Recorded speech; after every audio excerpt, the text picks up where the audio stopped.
Hi, and welcome to my trailer analysis for Modern Warfare 2's multiplayer trailer. So right here we have the Infinity Ward's Night Vision intro. It's now standard for all the videos relating to Modern Warfare 2. So, first text here we see, for all those who can't see it, customize kill streaks, unlock and personalize your kill streak loadout. Here we see like a menu screen, most probably located in the Create a Class section or something similar.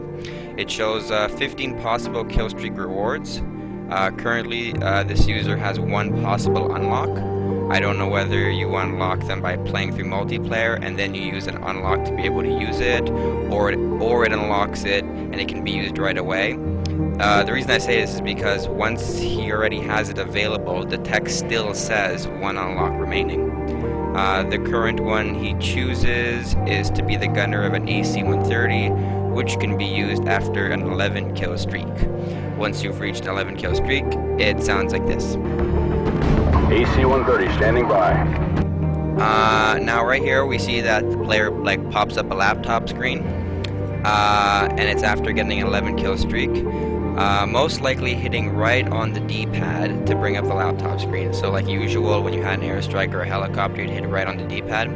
As far as I can see, the laptop image doesn't show anything relative to the live game, but instead it would just transport you to the aircraft, the AC-130.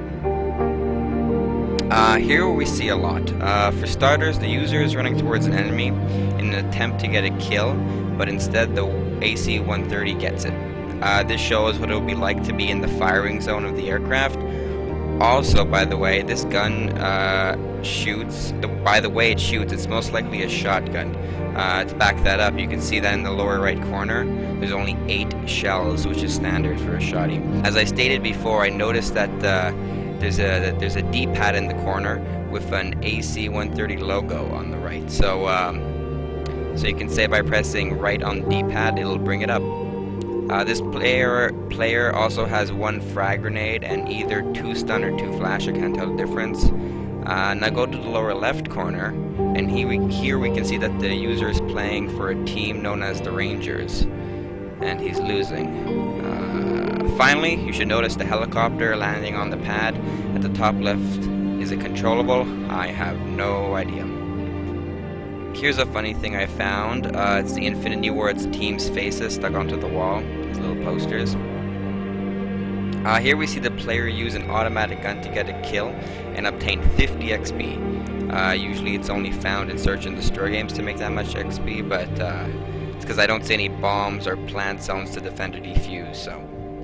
Hard to notice, but it says enemy acquired UAV recon, so that remains in the game, as well as the lower right corner on the right of the D-pad, a little satellite, which probably means the player got a 3 kill streak and is ready for a UAV. So, still in the game, people. Also, this time the player belongs to a team which is unnamed, but instead has a skull and wings as its symbol, located in the lower left corner. And finally, notice the exploding fire hydrant that sprays out water, among many other details I'm not going to start enumerating for you guys. Here we're at the back of the same map once again, scene where the accessible helicopter was. Whichever game mode this is, it allows for approximately 20 minutes of time limit. We see a challenge being completed right here known as Buzzkill, which reads, stop an enemy short of a kill streak, and he is awarded 100 for completing it, as well as 50 for the kill.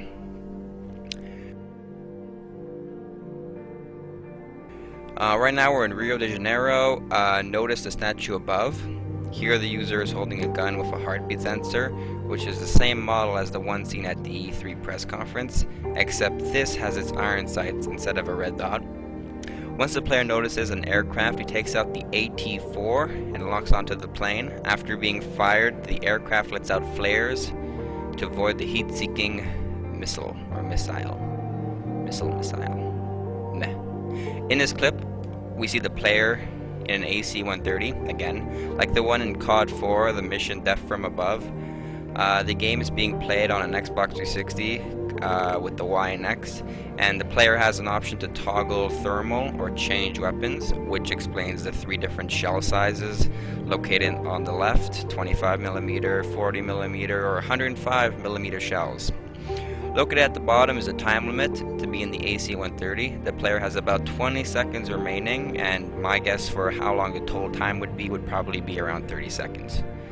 Enemies are located by a red square that's around them. Now, some of the time spent in the AC-130 will be cut short due to the reloading time, which takes a while, so you probably have to choose your shots wisely.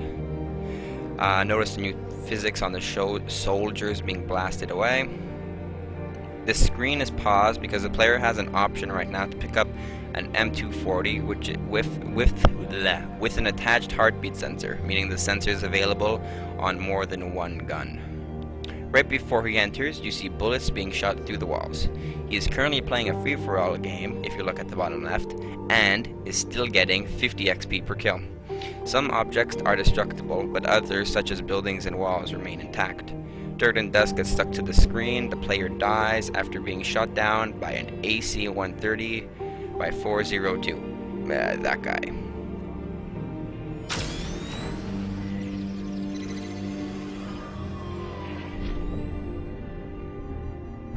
The date remains the same.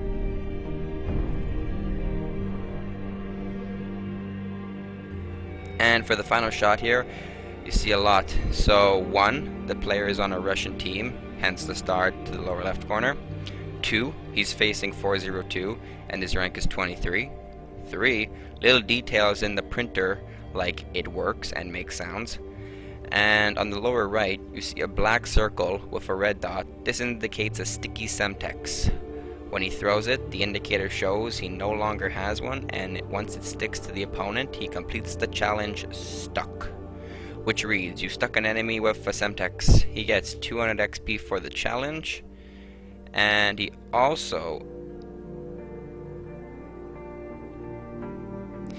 gets 200 XP for a challenge called Payback, and another 300 from somewhere, and another total of 2,300 for some unknown reason. Maybe for blowing up the printer. I don't know, completing 2 challenges. I have no idea why he got 2,300. If it's 50 points per kill, 300, 200, doesn't add up.